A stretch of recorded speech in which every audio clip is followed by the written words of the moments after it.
दोस्तों Bihar DElEd entrance exam 2024 का जो फॉर्म है ये दोस्तों आज से 2 फरवरी से 15 फरवरी तक भरा जाएगा।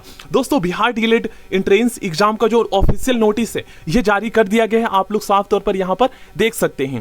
ठीक है, ये बिल्कुल क्लियर है। इसे मैं जो है आपको टेलीग्राम पर सेंड भी कर दूंगा, तो आप लोग रीड कर लीजिएगा, उसके बाद ही फॉर्म भरिएगा।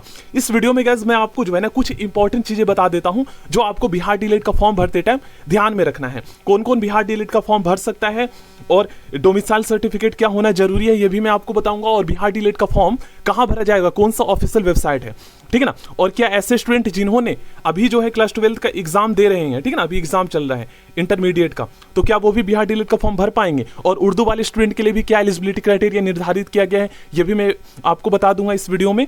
और इस वीडियो में दोस्तों कितना रिलैक्सेशन आपको मिलेगा ये सभी एक एक चीज मैं आपको बता दूंगा। तो 5 से 6 मिनट की वीडियो होगी, आप लोग प्लीज एंड तक देख लीजिएगा दोस्तों, ताकि बिहार डीएलएड का फॉर्म भरते टाइम जो है ना कोई भी गलती ना हो। और इसमें बिहार डीएलएड के एंट्रेंस एग्जाम में पासिंग नंबर कितना निर्धारित किया गया है, क्या कोई निगेटिव मार्किंग है या नहीं है, ये सभी आज की इस वीडियो में आपको बताऊंगा। और बिहार डीएलएड का फॉर्म जब भरेंगे तो उसकी फीस कितनी है, ठीक है, रिजर्व कैटेगरी के लिए और जनरल कैटेगरी के लिए, और क्या क्या गलती आपको नहीं करना है ये देखिए यहाँ पर आप लोग पढ़िएगा।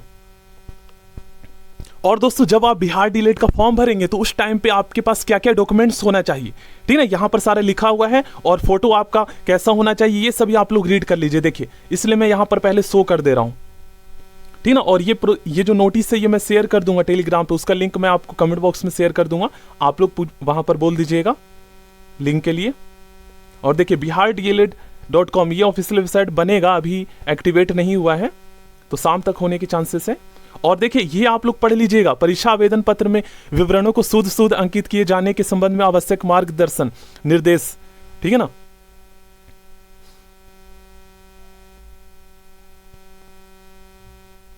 और फॉर्म भरते टाइम दोस्तों बिल्कुल भी कोई भी गलती नहीं करना है, अपना नाम, अपना parents name, date of birth में तो भूल से भी कोई गलती मत करना। और जो आपका नाम 10th 12th में है वही भरना, आधार कार्ड वाला मत भरना, डीओवी भी आप 10th वाला ही भरना, क्योंकि आधार कार्ड में चेंज हो सकता है। अब चलिए मैं आपको इंपॉर्टेंट चीजें बता देता हूं।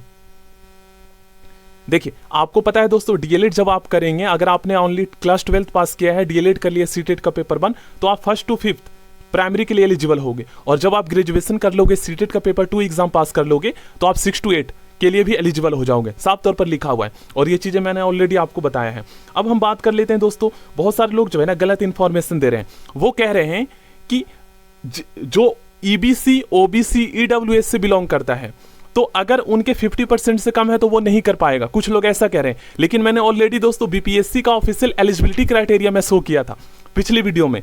मैं आपको ये कह रहा हूं, देखिए आरक्षित कोटि के अंतर्गत जो है ना, रिजर्व कैटेगरी के अंतर्गत EBC OBC EWS BC1 BC2 सभी आ जाते हैं। तो अगर आपके 50% से कम है, 45% तक है, तब आप भी बिहार डीएलएड का फॉर्म भर सकते हो, ठीक है ना। ये चीज आपको पता होना चाहिए। लेकिन कुछ लोग कह रहे हैं कि पीडब्ल्यूडी SC ST ही ओनली भर सकते हैं अगर जिनके 50% से कम है, तो ऐसा नहीं है। मैं दिखा देता हूं बीपीएससी का ऑफिशियल एलिजिबिलिटी।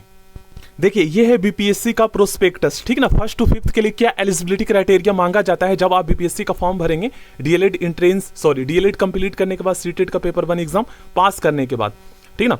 चलिए आगे मैं आपको शो करता हूं। यहाँ पर उर्दू के लिए वही आपका 50% अंक होना चाहिए अगर आप 1st to 5th के प्राइमरी टीचर बनना चाहते हो तो। देखिए यहाँ पर क्या कहा गया है, क्लास 1 से 5 तक के विद्यालय अध्यापक के मूल कोटि के पद पर नियुक्ति हेतु शैक्षणिक एवं प्रशैक्षणिक योग्यता में अनुसूचित जाति SC ST EBC BC category एवं दिव्यांग PWD के को न्यूनतम निर्धारित अर्हतांक में 5% का रिलैक्सेशन मिलेगा। मतलब न्यूनतम अर्हतांक कितना निर्धारित किया गया है बता देता हूं मैं आपको। न्यूनतम अर्हतांक का मतलब यहां पर क्या है वो देखिए, आपका 12th, ठीक है ना, 12th होना चाहिए। उच्चतर माध्यमिक बोला है ना, डीएलएड होना चाहिए। तो उच्चतर माध्यमिक में अगर आपके 50% से कम है, और जो कैटेगरी मैंने आपको बताया अभी 50% से कम है, 45% तक है, तो भी आप बिहार डीएलएड का फॉर्म भर सकते हो और बीपीएससी टीचर के लिए भी एलिजिबल हो जाओगे, ठीक है ना।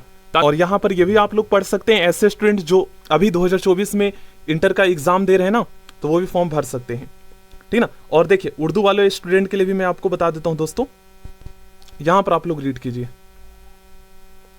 देखिए 50% अंकों के साथ मौलवी की परीक्षा पास करने वाले उर्दू अभ्यर्थी डीएलएड पाठ्यक्रम में नामांकन के पात्र होंगे। ठीक है ना।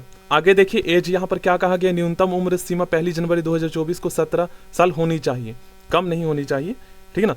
उसके बाद और डॉक्यूमेंट्स आप लोग देख लीजिए। देखिए आपका जो है ना, जब आप फॉर्म भरेंगे तो उस टाइम पे दोस्तों डोमिसाइल सर्टिफिकेट भी चाहिए होगा, निवास प्रमाण पत्र, ठीक ना। और रिन्यू होना चाहिए सर्टिफिकेट अगर आप किसी रिजर्व कैटेगरी से बिलोंग करते हैं, अगर आप रिलैक्सेशन चाहते हैं तो, ठीक है ना। यहाँ पर लिखा हुआ नहीं है, बाकी आपका, ठीक ना, देख लीजिए यहाँ पर। और इसे मैं सेंड कर दूंगा आपको टेलीग्राम पर, तो उसका लिंक आपको जो है ना मैं कमेंट बॉक्स में शेयर कर दूंगा, आप लोग वहाँ पर मांगिएगा।